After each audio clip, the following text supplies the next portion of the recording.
Round one. Salve Omnis, and welcome back to the channel.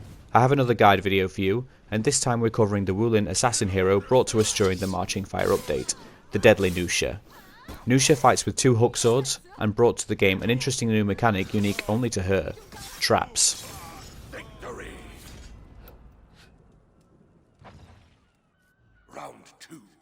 This guide will assume you know the basics of For Honor combat, and you're also familiar with the terminology, such as guard breaks, parrying, chains and feints, etc., and is aimed at new and existing players to help learn a new character. Before we begin, I want to bring attention to an older video on my channel that hopefully will encourage some more Nuxia players, as for some reason she's one of the least played heroes in the game. Go easy on me though, it's my attempt at a funny montage and it took days to make. Link in the video description. As usual, we're going to start with Nuxia's chains. Nuxia has access to every possible 3-hit chain in the game, all under the chain name of Song of the Moon. You can use any combination of light attacks or heavy attacks in any order to make up this chain. All of Nuxia's chain lights are 400 milliseconds in duration from all 3 sides, giving Nuxia some decent rushdown pressure when up close and personal with their opponent. Her heavies are safer than most heroes due to Nuxia's traps, but more on that later in the video. Light openers deal 13 damage from all directions, as do Nuxia's second light in the chain. The light openers are 500 milliseconds from all sides, and as mentioned earlier, all chain lights are 400 milliseconds. Nuxia's chain light finishers deal 11 damage. She may have fast attacks, but she doesn't hit very hard, and a light finisher from Nuxia leaves her in a situation where she can't reset her chain. In direct contrast to Nuxia's low damage lights come high damage heavies. Heavy openers hit for 30 damage from all sides. Second heavy in chain hits for 35 damage from all sides, and the heavy finishers deal 40 damage from all sides. Nuxia's heavy finishers have a unique property to them. If they successfully hit your opponent, Nuxia will drag the opponent a short distance in the opposite direction from the attack direction's origin. Left heavy finishers move your opponent to the right and vice versa, and top heavy finishers move your opponent behind you. These heavy finishers count as a throw as if you were to guard break your opponent, and as such can be used to wall splat your opponent for follow-up damage, and if used against an out of stamina opponent, will unbalance them. When out of lock and sprinting towards your opponent, press light attack to perform Goddess Blitz. This attack deals 20 damage and always strikes your opponent's top guard. It has decent range, and combined with Nuxia's decent sprint speed, can be an effective tool for chasing, though should really only be used against unaware opponents, as this attack can be easily parried. Goddess Blitz also functions as a chain starter unlike most sprint attacks, giving it some added utility. Crescent Jab functions almost identically to Goddess Blitz, with the only difference being its input method. You can perform this move by dodging forwards and pressing light attack. The attack has good range, deals 20 damage, and functions as a chain starter. Again, however, used with caution due to the fact that it always strikes top guard. By dodging either to the left or right and pressing light attack, you can perform the Crescent Step, Nuxia's go-to dodge attack. This attack deals 17 damage and can be used as a chain starter. There is only a small window in which this move can be delayed, but when used reactively, serves as a great counter to bashes and other moves, helping to put Nuxia at an advantage. By pressing light attack immediately after a parry, Nuxia will perform Mirror Raid. This attack can only be used after a parry and sees Nuxia stab the opponent with both swords, dealing 20 damage. Mirror Raid also functions as a chain starter, letting Nuxia regain control of the fight after a successful parry. Nuxia is an assassin class hero. As such, she has a Reflex guard. Reflex guards are only active for a short time before you have no guard. No guard is represented on screen by your guard widget being black in all directions. You must continue to refresh your guard to keep it active. This means that blocking attacks must be done on reaction as opposed to preemptively, but assassins are compensated by the ability to perform deflects. Perform a deflect by dodging into an opponent's blockable attack. The timing for this is stricter on side deflects as opposed to top deflects. After a deflect, press light attack to perform Echo Strike. This attack deals 40 damage and counts as a chain starter, although unlike other deflects, this attack does not gain the unblockable property. Because of this, it becomes necessary to change the direction of your attack alongside your deflect attack input. Failing to do so will see Nuxia's deflect be blocked by your opponent. When deflecting light attacks, your opponent can block and even parry the deflect on a read, provided that they did not continue their chain. Whilst this is not ideal for Nuxia, as long as you are mindful of changing your attack direction when you deflect, you'll find that your deflects will strike true most of the time, and 40 damage is a considerably high damage counter for a potential heavy attack punish. Nuxia's zone attack has a very long wind-up time before it connects with your opponent. The attack always hits your opponent's right guard for 25 damage. The zone attack sadly lacks the 100 milliseconds guard break vulnerability of most zone attacks, removing this as an option select. However, this attack does have some other functions to increase its versatility. The zone can be feinted normally, and it also counts as a chain finisher, meaning you can input your zone as part of Song of the Moon. It's worth noting also that the zone has decent knockback on hit and block too, and that the hitbox is quite large, making this very good at playing keep away against multiple opponents. During the zone attack, pressing guard break will turn the zone into Jade Ballet, a trap maneuver unique to Nuxia. This attack deals 45 damage to your opponent if it connects. Traps are designed to hit opponents who block, parry, deflect, or superior block your traps. They will fail against opponents who are in block or parry stun, or fail against opponents who move their guard away from your trap. Nothing will happen if your trap misses your opponent. However, in this instance, the missed zone trap will instead function as a chain starter as opposed to a chain finisher. Traps are easily interrupted by enemies and allies alike, so if Nuxia is on your side, let her do her thing. Chances are she hits a lot harder than you do. At any point during a heavy attack, you can press guard break to perform the trap move Glass Waltz. This attack will deal 30 damage to your opponent and functions as a chain starter on a hit or a miss. As with the zone trap, traps work against blocks, parries, deflects, and superior blocks. Traps is why Nuxia has some confidence in safely releasing heavies. Her traps go against the common rules of the game, making them very effective. But of course they shouldn't be overused. As advantageous as they are for Nuxia, they are bypassed by light attacks, dodges, and even emotes. Before I cover the punishers, I will show some examples of how Nuxia's traps work against various triggers.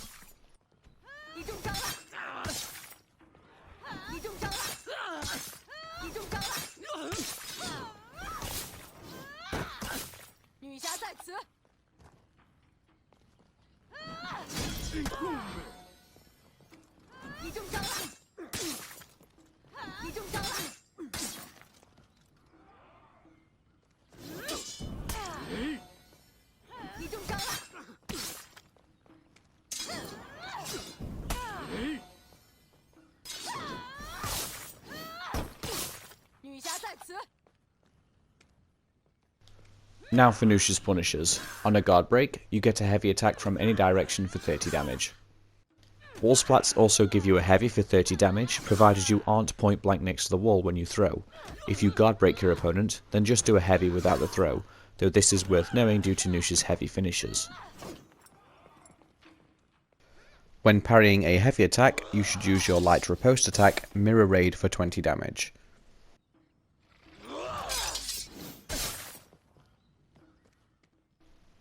Parrying a light attack gives you a heavy attack from any direction for 30 damage.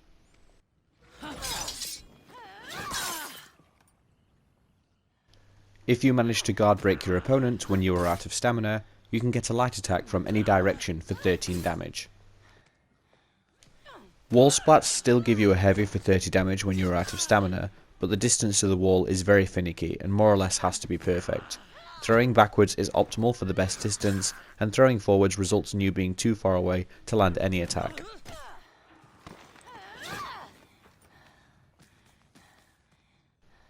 Parrying a light attack when you are out of stamina grants you a light attack of your own from any direction for 13 damage.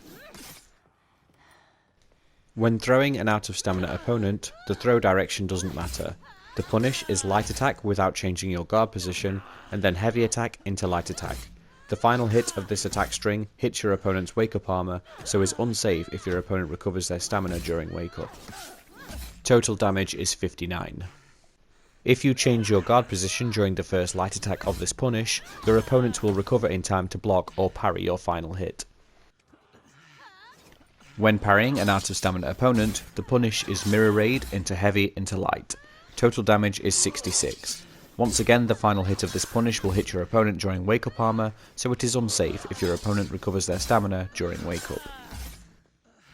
I have, of course, only showed the optimal guaranteed punishers. However, the beauty of playing Nuxia is the threat of traps, and these are particularly effective against out of stamina opponents. So it is possible to get more out of your punishers with a little creativity, although the traps are never guaranteed. Finally, on revenge activation, the punish is light into heavy into light for a total of 78 damage.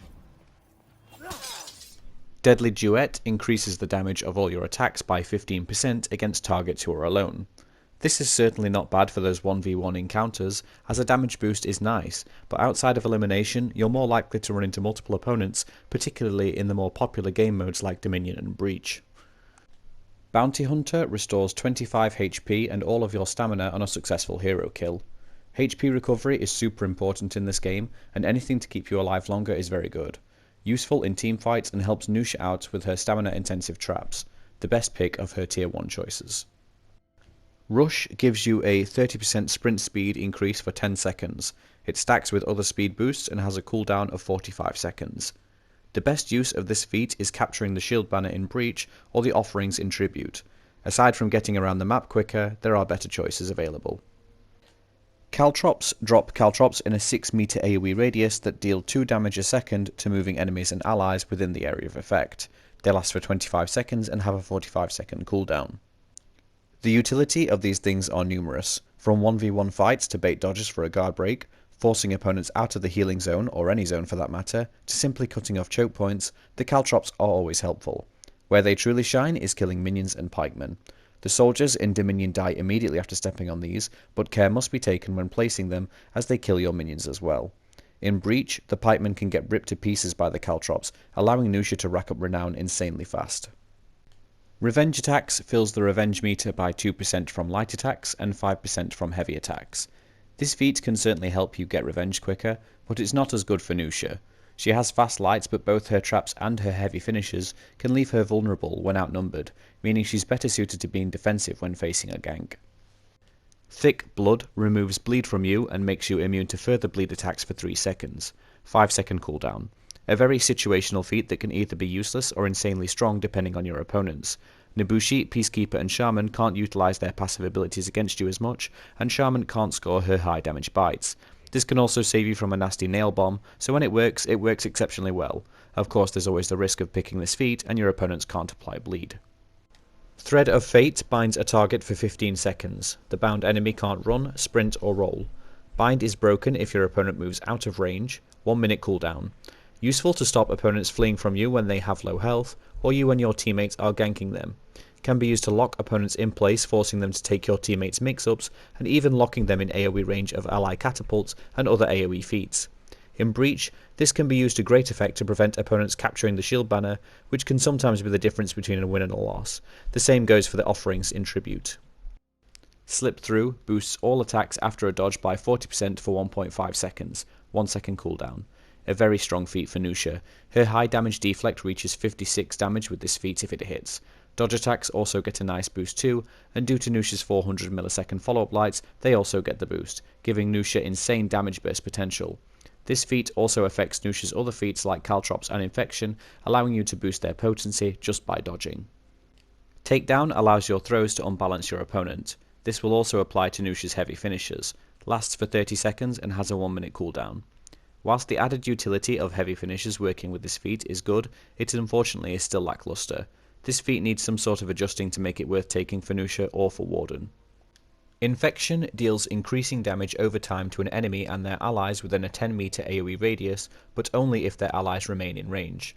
The feat lasts for 7 seconds and deals damage in the following increments: 5, 8, 11, 14, 17 and 20, totaling to 75 damage. 3 minute cooldown. A very powerful feat that can absolutely decimate teams not paying attention to you. Boosted by Slip Through and works in tandem with Caltrops, Nuxia can wipe out opponents without even touching them. Even teams that do know what you are doing are forced to scatter. In Dominion, this can also kill minions if the infected player is in the mid lane, and as such pairs well with Thread of Fate. In Breach, the same effect can decimate pikemen, and can be used on the commander to force defenders away, giving your team a huge opening. Regenerate restores 15 health every 2 seconds. It takes 3.5 seconds to activate, and you cannot be locked on, sprinting, rolling, attacking, using feats, or interacting with anything such as ladders, levers or zip lines, and you cannot be out of stamina. If I haven't said it enough before in my videos, I'll say it again. This feat is terrible, and basically requires that you stop playing for it to work. Nuxia has better tier 4 options available, and the only character that gets any benefit from this is Conqueror, and that's only because all of Conqueror's tier 4 feats are bad. Berserker gives you a 45% damage reduction buff and a 20% sprint speed buff for 15 seconds, 3-minute cooldown. 45% damage reduction is significant, but 15 seconds for this is pathetic, and with such a long cooldown it's a wonder why anyone would pick this feat. Galestorm is a good perk allowing better rotations for Nuxia after a kill. Allowing her to roam the map faster to place down deadly caltrops can only benefit your team. Both Crush Them and Early Reaper are terrible perks that should be ignored. 30% damage buff is significant, but these can be wasted on blocked attacks or interrupted traps, making them a wasted perk slot. Survival Instinct also falls into the bad perk category. You only get the benefit of this from Death's Door, and that's not a situation you want to be in at all. Endurance is a must pick for Nuxia. Her traps cost extra stamina and they're integral to her playstyle. Devourer is a great perk too. This stacks with Bounty Hunter, giving Nuxia huge recovery in those instances where you let your heavies fly. Headhunter is also nice if you can get executions on everyone, better for Breach given the longer playtime, but can be passed up if you prefer Galestorm. In conclusion, Nuxia's a bit of a mixed bag. Her traps are strong, but over-reliance on them is fatal for her. Her biggest issue with traps is that her teammates might interrupt them. Her deflects not being guaranteed is a huge oversight by the developers, even if it is intentional. Drop its damage and make it guaranteed. On the plus side though, Nuxia has very good feats, and can be a powerful ally in modes like Breach and Tribute. She needs some sort of attention from the developers, but she's a potent threat and a lot of fun to play. If you found this guide helpful, then please leave it a like, as this helps give the channel some more exposure. If you haven't already, please consider supporting the channel by subscribing. Remember to tick the bell icon to receive notifications of new content, and please comment down below if I've missed anything out or you have any questions. Thank you all so much for watching, and I will see you in the next video. Ciao for now.